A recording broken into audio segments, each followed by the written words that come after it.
I just seen you guys. I'm out here trying to sell this magazine. I dig this fool's haircut. You feel me? Yeah. I was like, these motherfuckers got good taste. You know what I'm saying? Anyway, you guys want to introduce yourselves real quick? Yeah. I'm Max, singer of Asylum. This is our drummer Jack. That's our buddy D. This is our bassist Elijah. That's our boy TJ. Hell yeah. I got you. All right, first question. How come you don't look at the crowd when you play? I walk in with my drummer. Huh? So I walk in with the drummer. I respect it. So when did you guys start? Probably like, what, 4 fucking years ago? Three and a half? 3.5 years ago? Yeah, we all jammed together in high school. Like we all started out in band class together, and we all just found out we liked the same kind of fucking music. And we were all jazz musicians, so we just got together and started playing punk rock. And whoop, I don't want to die. Okay, it's alright, it's alright.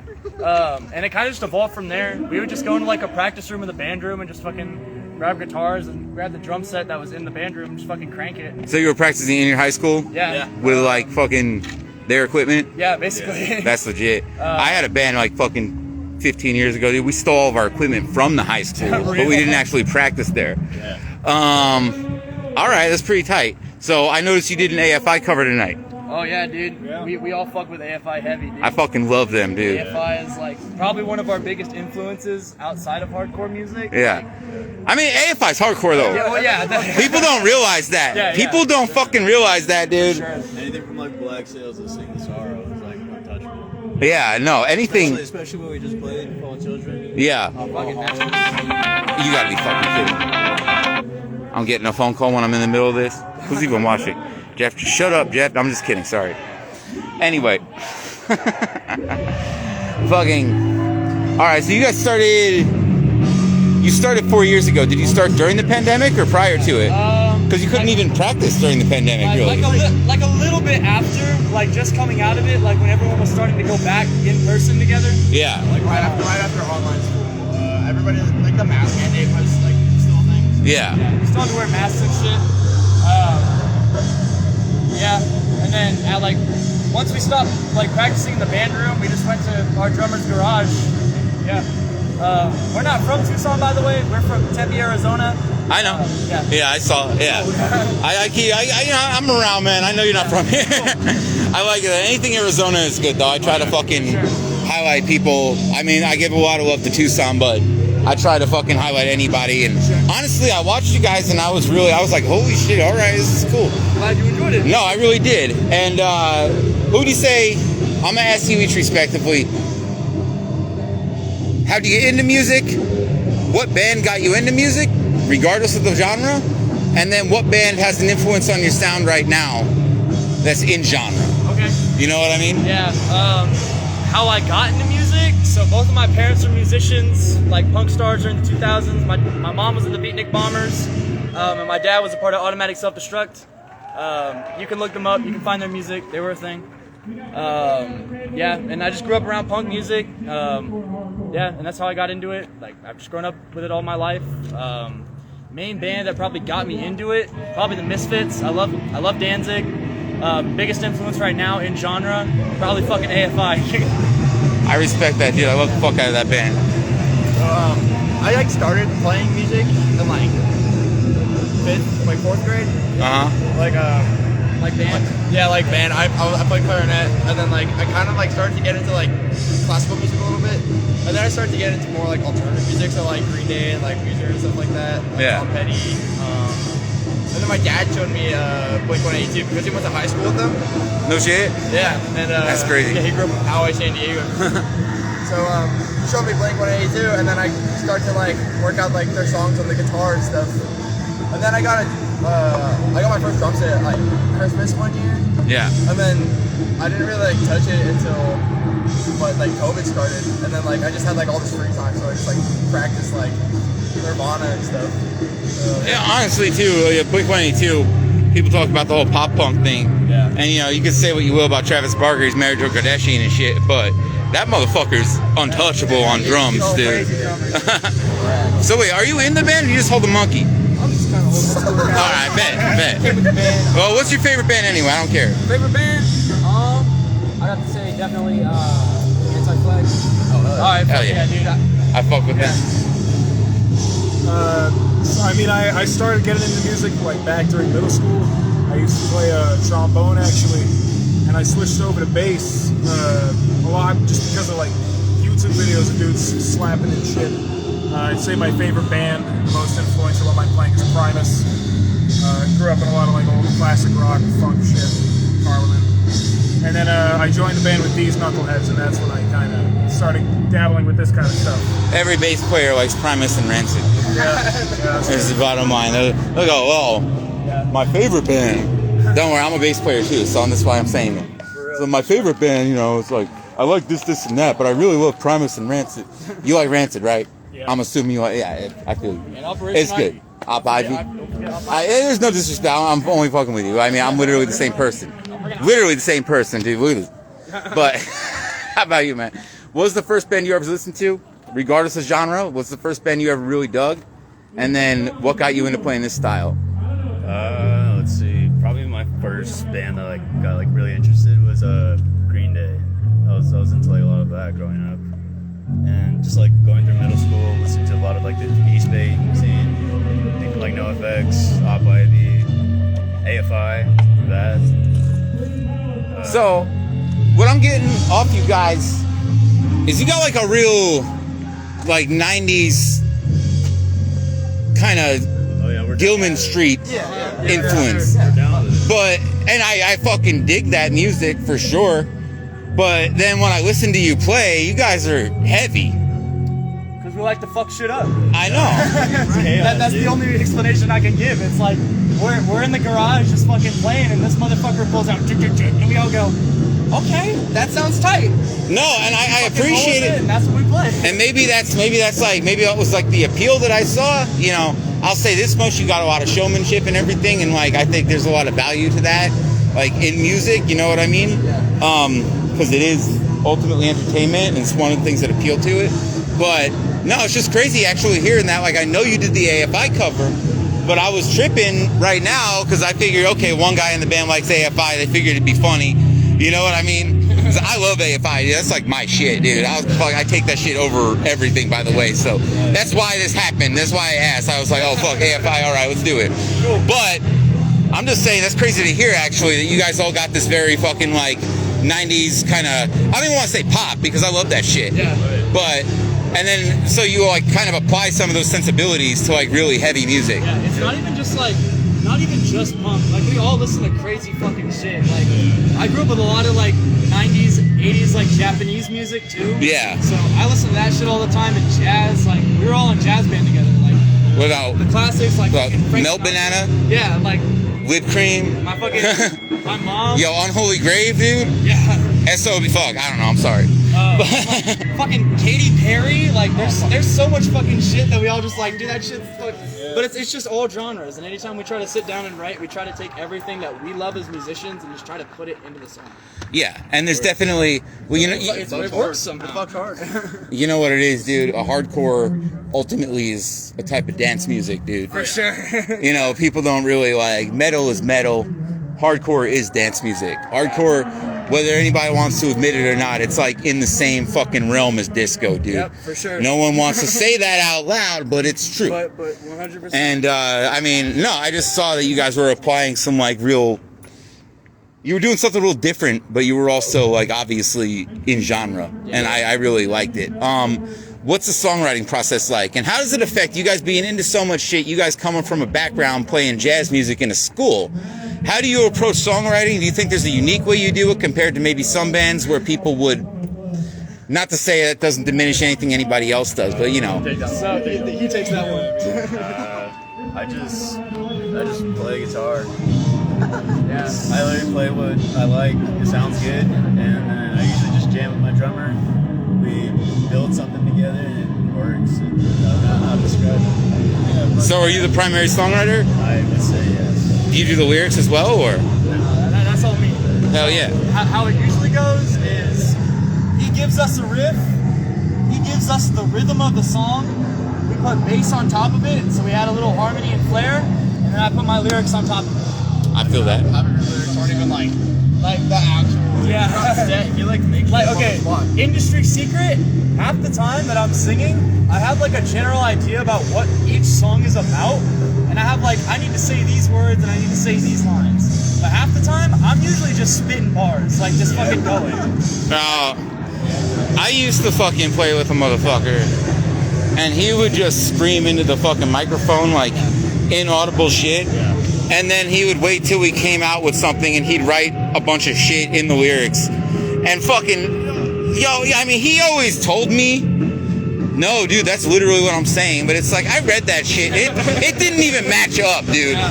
We'd have like a 45-second song with fucking like 700 lyrics. And then we'd have a fucking 3-minute song and he'd just write like 4 things down.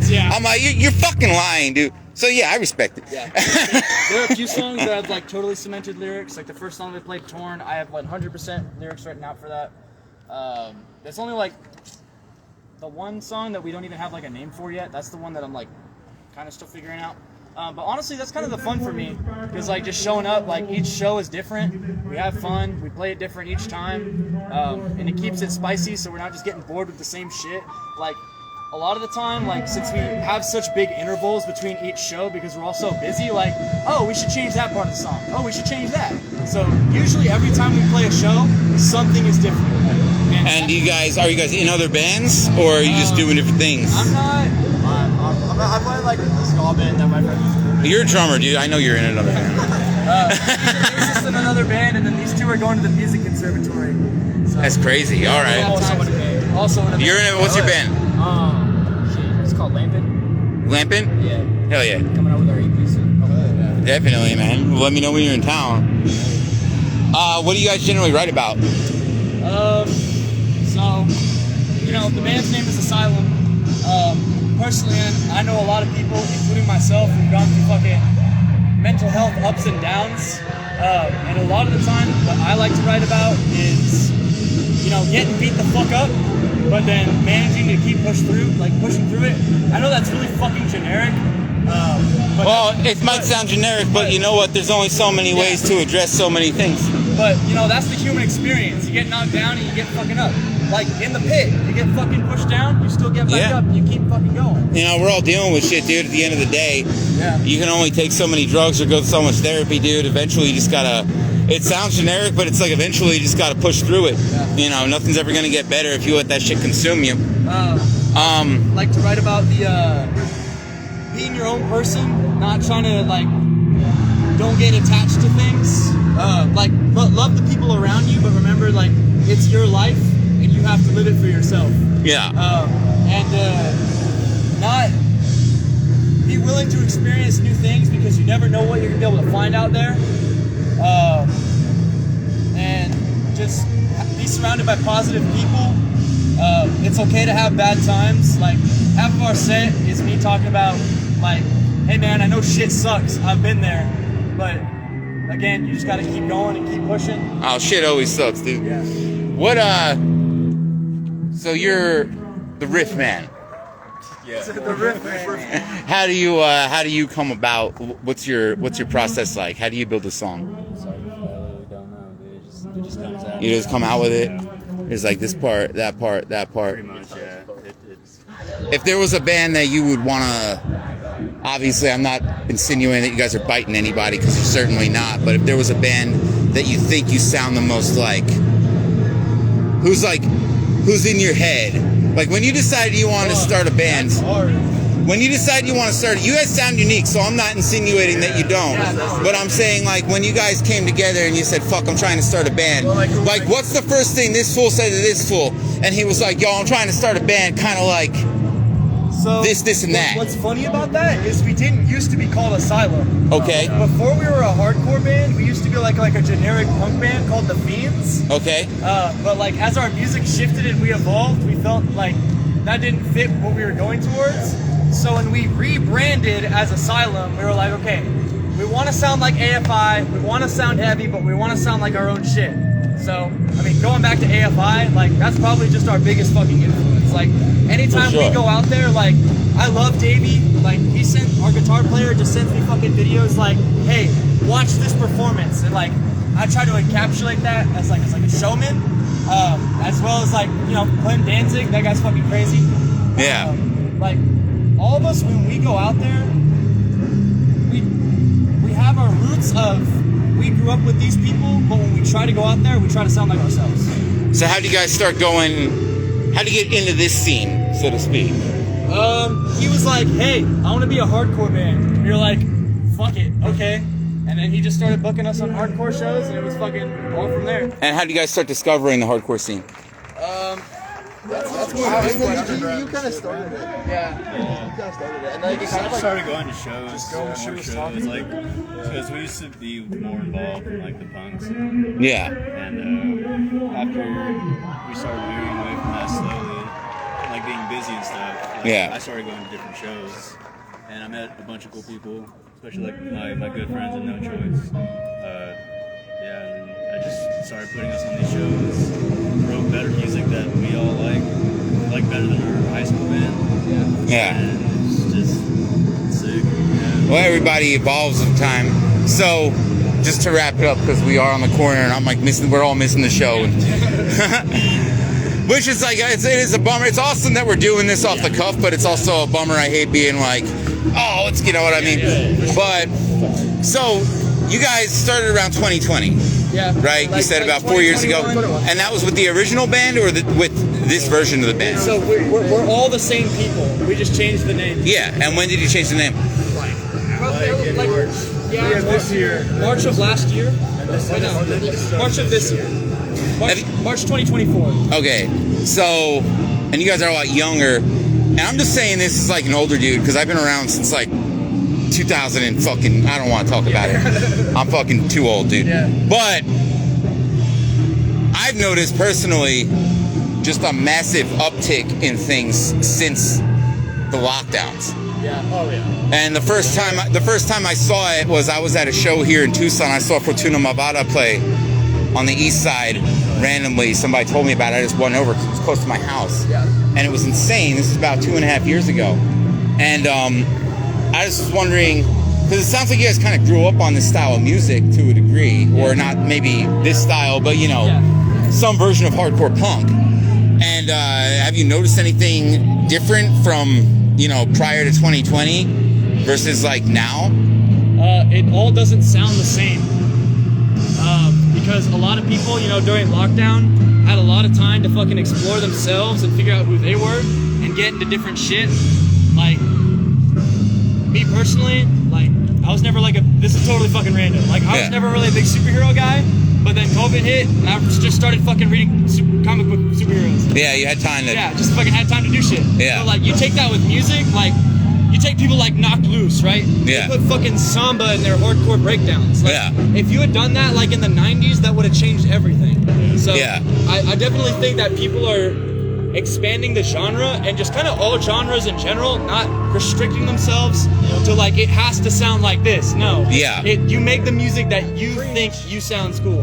Like, the opener for this band, for this festival, like, he was a noise musician. He was just fucking making random sounds. Like, that's what's up. And, like, I'm not into it, but hey, man, if that's what he fucking, if he enjoys it, fuck yeah, dude. No, there's definitely a lot more hardline.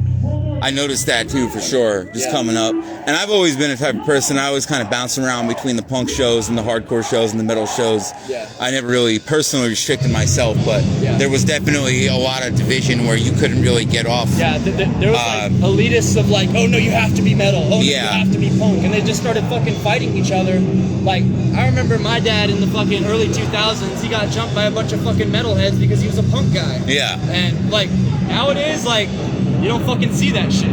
Like, we're all the same. We're part of the same fucking. I'm definitely seeing like a big, which it was kind of going on before 2020, but it's definitely really a lot more enunciated now, to where a lot of like, the punk and the hardcore and the emo, it's all kind of converging into the same scene again, which I appreciate, because really, ultimately, at the end of the day, it was all from the same place to begin with, and then at some point, whatever. But all right, you guys got any releases out? We're about to have an EP come out. We're heading to the studio next week. No shit? What's it gonna be called? Fuck. We had a name for it. I don't remember what we called it. Wait, what was it called? It was like, I'll be here. Yeah, I'll Be Here If You Need Me, coming out in October 2024. The If You Need Me EP. Yeah. All right. I'll Be Here If You Need Me. What about plans? You got plans on touring, anything like that? We'll announce those when we come. Yeah, it'll be a surprise for later. But All right. And what was the expect last? a Christmas gift. Anybody you want to shout out? Shout out my girlfriend, MJ. I love All right. Shouts out to his girlfriend. Yeah, shout out to my girlfriend, my family, all my friends. Yeah. Hey, shout out to all the Oh yeah, shout out to everyone who fucking played at the festival. All the Free Palestine. Yeah, Free Palestine. Seriously. Shout out to Stevie Wonder, he's still kicking somewhere. Yeah, Stevie Wonder. Shouts out Stevie Wonder. That fool old and blind. What about you, Tosh? Say shout out my mom, straight up. Hell yeah. Shout out all the fans, for real. And shout out everybody that helped with the song. Shout out whoever asked us to play. Yeah. She was badass. Yeah. Fuck yeah, dude. Fucking dope, man. Keep it living. Thank you guys. Yeah, thank you. Thank you for the interview. Hell yeah.